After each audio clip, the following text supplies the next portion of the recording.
दोस्तों नमस्कार, this is Alok Tripathi. Welcome to Ghatna Chakra. अगर आप पीसीएस की तैयारी को गंभीरता से करना चाह रहे हैं या कर रहे हैं तो मुख्य परीक्षा इस तैयारी का आधार होती है और वही तय करती है कि आपका सिलेक्शन होगा कि नहीं होगा। प्री जो एग्जाम होता है, प्रिलिमिनरी जो टेस्ट होता है, वो एक तरह से छठवीं परीक्षा होती है, संख्या बल कम करने की परीक्षा होती है। आपको याद होगा कि 2024 में जब पीसीएस प्री हुआ तो पहली बार हमने सायास नाम से मेंस के लिए टेस्ट सीरीज शुरू की थी। सायास नाम से किसके लिए? मेंस के लिए टेस्ट सीरीज शुरू की थी 2024 में। आपने उसमें काफ़ी उत्साह दिखाया और जब हमने प्रीलिम्स में टेस्ट सीरीज शुरू की, प्री में 2025 प्री के लिए हमने टेस्ट सीरीज शुरू की, तब भी इसका नाम जो है हमने सायास ही रखा। सायास प्रीलिम्स परीक्षा के लिए हमने जो है टेस्ट सीरीज शुरू की और हम पहली बार तब ऑफलाइन में टेस्ट सीरीज लेकर आए। आपके प्यार ने, आपके उत्साह ने हमको प्रोत्साहित किया कि हम इस सफ़र को, इस यात्रा को आगे भी जारी रखें। और अब इसी क्रम में, इसी कड़ी में 2025 एग्जाम के लिए, 2025 जो पीसीएस एग्जाम के लिए हमने टेस्ट सीरीज डिजाइन किया है जिसका नाम सायास ही है। अब ये किसके लिए है ये पहले जान लीजिए, आगे मैं पूरा कार्यक्रम आपको बताऊंगा, पूरा प्रोग्राम बताऊंगा, कैसे आप एडमिशन ले सकते हैं, कितनी फीस है, क्या क्या चीज़ें आपको मिलेंगी, सब कुछ आपको इस वीडियो में देखने को मिलेगा। 15 मिनट आपका चाहिए, केवल 15 minute.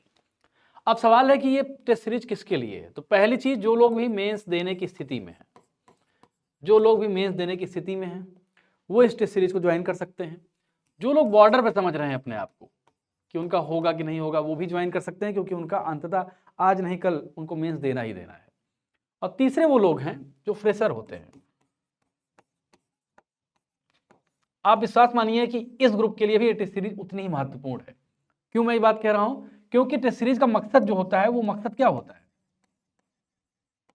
Answer writing. Test series का मकसद होता है आंसर राइटिंग में क्या हो? इन्हेंसमेंट हो। इन्हेंसमेंट मतलब सुधार हो, बेहतर करने का प्रयास हो। इन्हेंसमेंट जो है आंसर राइटिंग में हो। और ये कैसे हो सकता है? ये दिनों दिन या रातों रात नहीं होता है, ये एक क्रमिक प्रक्रिया है। आंसर राइटिंग एक क्रमिक प्रक्रिया है। आंसर राइटिंग जो होती है वो एक क्रमिक प्रक्रिया होती है। आप धीरे धीरे करके ही आप अच्छे आंसर लिख सकते हो।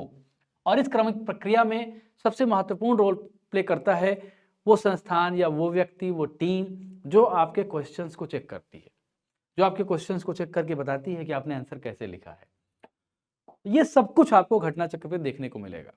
आमतौर पर आप जब आंसर राइटिंग कहीं आप करते हैं, किसी संस्थान को ज्वाइन करते हैं टेस्ट सीरीज के लिए, तो कुछ बने बनाए टाइप के रिमार्क आपको कॉपी पे मिलते हैं। जैसे बने बनाए टाइप का मतलब, जैसे मैं आपको कुछ चीजें बता रहा हूं, आपको याद आएगा अगर आपने लिखा होगा। इंट्रो की शुरुआत अच्छी है, इंट्रो की शुरुआत अच्छी है, सुधार की गुंजाइश है। ये उस व्यक्ति ने रिमार्क दिया है, उस व्यक्ति ने रिमार्क दिया है जिसने आपकी कॉपी चेक की है। कंक्लूजन अच्छा है लेकिन और अच्छा किया जा सकता है। तो ये एक तरह से बना बनाया पैटर्न है जो सही तरीके से आपका क्या नहीं, मूल्यांकन नहीं करता है, आपको ठीक तरह से आपका रिव्यू नहीं करता। और अगर आपका रिव्यू ठीक तरह से नहीं होगा तो आप ये नहीं समझ पाओगे कि आप आंसर राइटिंग में क्या गलती कर रहे हो। आंसर राइटिंग में सबसे महत्वपूर्ण बात है प्रश्न की भाषा को समझना, प्रश्न में क्या पूछ रहा है वो समझना। कई बार हम क्या करते हैं कि हम ज्यादा लिखने के चक्कर में प्रश्न को नहीं समझ पाते हैं कि एग्जामिनर क्या पूछना चाहता है। एक गलतफहमी लोगों के अंदर होती है कि हम ज्यादा लिख देंगे तो ज्यादा नंबर मिल जाएगा। ये तो बहुत सिरे से गलत बात है। और दूसरी बात, keyword, tail word, keyword, tail word और इस तरह की चीजों का बहुत महत्व होता है। कीवर्ड क्या है, टेल वर्ड क्या है? जैसे भूमिका पर चर्चा करें, ये क्या है? टेल वर्ड है। और ये डिसाइड कर देगा कि इस प्रश्न का उत्तर कैसे होगा। अगर यही प्रश्न पूछता, देखिए प्राचीन भारतीय इतिहास के पुनर्निर्माण में पुरातत्व विज्ञान और मुद्रा विज्ञान की भूमिका के बारे में बात करना है। अब हमने जब पेपर बनाया है, अब पेपर बनाने का जो मैकेनिज्म है वो भी देख लीजिए। पेपर बनाने का मैकेनिज्म जो होता है इसको मैं दिखा रहा हूं। 2024 में मान लीजिए कोई प्रश्न पूछा, 2024 में प्रश्न पूछा हिस्ट्री के किसी चैप्टर से, मैं मानता हूं हड़प्पा सभ्यता से पूछ लिया, 2024 में पूछा, हड़प्पा सभ्यता के सामाजिक जीवन से प्रश्न पूछा, सोशल जो सेक्टर है उसका, उससे प्रश्न पूछा, तो हम इस टेस्ट सीरीज में कोशिश करते हैं कि जो अनछुए पहलू हैं, यानी सामाजिक के अतिरिक्त राजनीतिक जीवन, धार्मिक जीवन, इस तरह की चीजों को टच किया जाए, इस तरह की चीजों को टच किया जाए। इससे फायदा क्या होगा कि आप पीवाईक्यू तो करोगे ही, पीवाईक्यू तो आप करोगे ही, लेकिन पीवाईक्यू करने के क्रम में आप जो बचा खुचा जो भी चैप्टर का जो अंश होगा उसको भी आप क्या करोगे, अटेम्प्ट करोगे, उसको भी आप अटेम्प्ट करोगे। तो एक तो तरीका ये होता है कि जब हम क्वेश्चन फ्रेमिंग करते हैं तो कोशिश करते हैं कि किसी चैप्टर में जो चीज़ आ चुकी है उसके अतिरिक्त जो बच रही है उसको भी देना, और फिर फ्रेमिंग में काम करते हैं कि हम करंट अफेयर्स का भी एनालिसिस करते हैं और ये देखते हैं कि करंट अफेयर्स की कोई घटना इस चैप्टर से संबंधित तो नहीं हुई है। जैसे मान लीजिए कि अगर हम हड़प्पा सभ्यता की बात करें तो हरियाणा में पिछले साल या 1-2 साल पहले कुछ पुरातत्व स्थलों की खोज हुई थी, तो ये भले करंट का क्वेश्चन है लेकिन बैकग्राउंड में जाके पूछा जा सकता है। तो अब इस प्रश्न को देख लीजिए आप, प्राचीन भारतीय इतिहास के पुनर्निर्माण में पुरातत्व विज्ञान और मुद्रा विज्ञान की भूमिका पर चर्चा करना है। अब यहाँ भूमिका पूछ रहा है, हो सकता है कि पिछले साल जो प्रश्न हो वो ये पूछ रहा हो इसके महत्व पर चर्चा कीजिए, इंपॉर्टेंस पर चर्चा कीजिए, ये पूछ रहा हो, ये पूछ रहा हो discuss the role of archaeology and numismatics in in reconstructing ancient Indian history, ये क्वेश्चन है। अब इसको रिफ्रेम कर सकता है एग्जामिनर और हम उस रिफ्रेम को भी इसी तरह से प्रेजेंट करेंगे जिससे आपकी कोई चीज छूटे ना। और इसमें मदद करने का जो पूरा प्रयास है, हमारी जो मेंस की किताबें आती हैं, मेंस की जो किताबें आती हैं कई पार्ट्स में आती हैं, उन किताबों में इसी तरह की टेक्निक को अपनाया गया है कि पीवाईक्यू के आधार पर ये देखा गया है कि क्या क्वेश्चन पूछे गए हैं, पीवाईक्यूज के तो आंसर हैं, पीवाईक्यू से रिलेटेड जो बचे पॉइंट्स होते हैं किसी भी चैप्टर विशेष से रिलेटेड रिमेनिंग जो पॉइंट्स होते हैं उनको भी बहुत साइंटिफिक ढंग से प्रेजेंट किया गया है। तो ये खासियत ये भी है। इसके अतिरिक्त मैंने कहा करंट अफेयर्स को बेस बना के क्वेश्चन बनता है। भले आपको लग रहा होगा करंट अफेयर से बेस बना के इतिहास का प्रश्न कैसे बन सकता है, लेकिन बिल्कुल बन सकता है। सायास की हमारी पूरी अनूठी रणनीति ये है। ये क्वेश्चन बनाने पर इतना बात मैंने कर दी है, सोचिए अब क्वेश्चन बनाने पर कितने एफर्ट्स और कितने प्रयासों के बाद ये चीजें यहां पहुंचती है।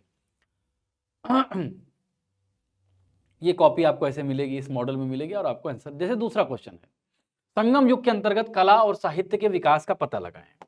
कला और साहित्य के विकास का पता लगाना है। अब यही प्रश्न ये भी पूछ सकता है कि संगम युग के अंतर्गत कला को हटा दीजिए, मान लीजिए कला को हटा दीजिए, साहित्य एवं संस्कृति, साहित्य एवं संस्कृति के संदर्भ में चर्चा करें। यह भी प्रश्न आपको पूछा जा सकता है। यानी जब आप इस कीवर्ड को समझें, साहित्य और कला और साहित्य कीवर्ड है और विकास का पता लगाएं इसका टेल वर्ड है, तो आप जो रिमेनिंग पॉइंट्स हैं, पॉइंट्स दैट आर रिमेनिंग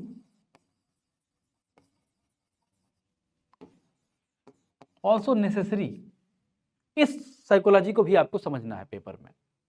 दूसरा प्रश्न इस तरह से है। तो ऐसे ही प्रश्नों को आपको प्रेजेंट किया जाएगा जिससे आपका पूरा 360 जो है, जैसे इसमें है कि समझाइए कि क्षेत्रीय आंदोलन ने भारत के स्वतंत्रता संग्राम में किस प्रकार योगदान दिया है। 8 अंक है, 125 वर्ड है। तो इस तरह के प्रश्न हमने बनाए हैं ताकि आपको चीजें इस तरह से समझ में आए कि आपका पूरा सिलेबस भी कवर हो जाए और आप अच्छे से कर पाए। तो ये जो है टेस्ट सीरीज के कुछ मॉड्यूल्स हैं। जैसे ये 12 अंक का प्रश्न है, उत्तर भारतीय तीर्थ स्थलों पर अयोध्या राम मंदिर गलियारे के सांस्कृतिक आर्थिक प्रभाव का आकलन करें। अब सांस्कृतिक देखिए और आर्थिक, यानी कल्चरल और इकोनॉमिक ऑस्पेक्ट में चीजें पूछी गई हैं। कल्चरल एंड इकोनॉमिक इम्पैक्ट ये पूछा गया है।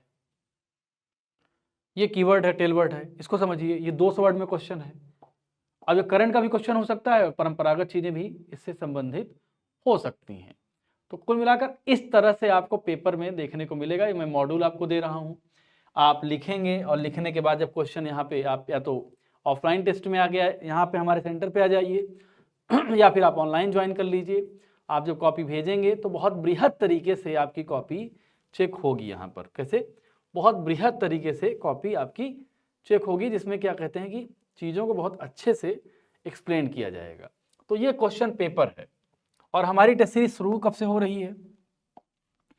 हमारी टेस्ट सीरीज शुरू कब से हो रही है? 21 नवंबर से हमारी टेस्ट सीरीज शुरू हो रही है। 21 नवंबर से टेस्ट सीरीज शुरू हो रही है और इसका मोड जो है ऑफलाइन ऑनलाइन दोनों है। अब आइए हम ये देखते हैं कि इस टेस्ट सीरीज में ऑफलाइन और ऑनलाइन चीज़ों में क्या क्या चीज़ें हैं। आइए इसको भी देख लेते हैं। तो इस बैच का प्रारंभ जैसे मैंने आपको बताया 21 नवंबर से हो रहा है और इसमें जो फ्री स्ट्रक्चर है उसको देख लेते हैं। तो 12 सेक्शनल टेस्ट अगर आप लेते हैं तो इसकी फीस है 3,999 रुपये। 3,999 रुपये है। और 6 फुल लेंथ टेस्ट अगर आप लेते हैं इसकी फीस भी 3,999 रुपये है। तीसरा जो मॉड्यूल है 12 सेक्शनल प्लस 6 दोनों को मिलाकर आप लेते हैं तो ये 7,499 रुपये है। 3 मॉड्यूल आपके पास हैं। पहला मॉड्यूल 3,999 12 सेक्शनल टेस्ट, दूसरा 6 फुल लेंथ टेस्ट 3,999 और तीसरा मॉड्यूल दोनों को आप ज्वाइंट अगर लेते हैं एक साथ लेते हैं तो 7,499 को आपको ये चीज़ आपको मिलेगी। ऑफलाइन ऑनलाइन दोनों ही सेक्टर में ये चीज़ें हैं। और अब टेस्ट सीरीज के बारे में हम जान लेते हैं कि टेस्ट कब से शुरू होगा, कैसे होगा, किस तरह से मैंने आपको बताया। ऑफलाइन लेने के लिए आपको क्या करना पड़ेगा? ऑफलाइन में हमारे पास विकल्प ये है कि एक डीजे हॉस्टल है इलाहाबाद यूनिवर्सिटी का, उसके ठीक सामने होली ट्रिनिटी स्कूल है। एक होली ट्रिनिटी स्कूल एलनगंज में है और उसके जस्ट बगल हमारा ऑफिस है, हमारी एक तरह से क्लासरूम है। वहाँ पे आप टेस्ट दे सकते हैं। जो लोग प्री में यहाँ टेस्ट कर चुके हैं उनको जानकारी होगी भी। अब ये समय सारणी है, ये टाइम टेबल है। इस टाइम टेबल के हिसाब से देखिए टाइम टेबल क्या है, 12:30 से 2 एक स्लॉट है और 3 से 4:30 या 5:30 से 7 ये 3 स्लॉट हमारे पास हैं। कभी भी आप आके यहाँ पे टेस्ट दे सकते हो, मतलब हमारे ऑफलाइन सेंटर में। अब सेक्शनल टेस्ट जो होंगे उसमें 10 क्वेश्चन होंगे। 21 नवंबर 25 को शुरू हो रहा है। ये होगा हिस्ट्री प्लस आर्ट का। उसके बाद फिर 25 नवंबर को टेस्ट है जिसमें सेक्शनल है, सोसाइटी ज्योग्राफी है। फिर 29 नवंबर, फिर 4 दिसंबर, फिर 9 दिसंबर, फिर 13 दिसंबर, इस तरह से टेस्ट होते हुए ये जो है 12वां जो 6 जनवरी 2026 को जाके ख़त्म हो जाएगा। फिर फुल लेंथ शुरू हो जाएगा और फुल लेंथ 13 जनवरी से शुरू होगा और फिर जो जाके 20 जनवरी में 20 फरवरी तक जो है ये ख़त्म हो जाएगा। तो ये हमारा पूरा मॉड्यूल है। इस मॉड्यूल से आप जुड़िए ऑफलाइन ऑनलाइन दोनों तरीके से। और सबसे बड़ी खास बात, हमारी कॉपी चेकिंग सबसे ज़्यादा हम मेहनत कर रहे हैं। हम सबसे ज़्यादा जो हार्डवर्क कर रहे हैं वो किस पे कर रहे हैं? हम सबसे ज़्यादा हार्डवर्क कर रहे हैं अपनी कॉपी चेकिंग पर। कॉपी चेकिंग आपको पता है कि किसी भी मूल्यांकन का सबसे इम्पॉर्टेंट अगर कोई टूल होता है तो वो होती है कॉपी चेकिंग। आप कॉपी किस तरह चेक करते हैं, आप कैसे इन्हेंस करते हैं चीज़ों को, और कैसे स्टूडेंट को डिमोरलाइज किए बिना कैसे आप उसका मोरल बढ़ा सकते हो, ये सबसे इम्पोर्टेंट एस्पेक्ट होता है किसी भी अध्यापक का, किसी भी चेकर का, किसी भी मेंटोर का। और इस सिलसिले में कॉपी चेकिंग हमारी सबसे खास बात है। अगले वीडियो में हम ये आपको बता देंगे कि हमारी कॉपी चेकिंग की स्टाइल क्या है और जो लोग पहले से मेंस से हमसे जुड़े रहे हैं उनको ये पता भी हो। तो हमारे टेस्ट सीरीज से आप जुड़िए और पीसीएस में अच्छा करने का प्रयास करिए। प्रयास करने से ही जीवन चला करता है, प्रयास करने से ही सफलता मिला करती है। नमस्कार।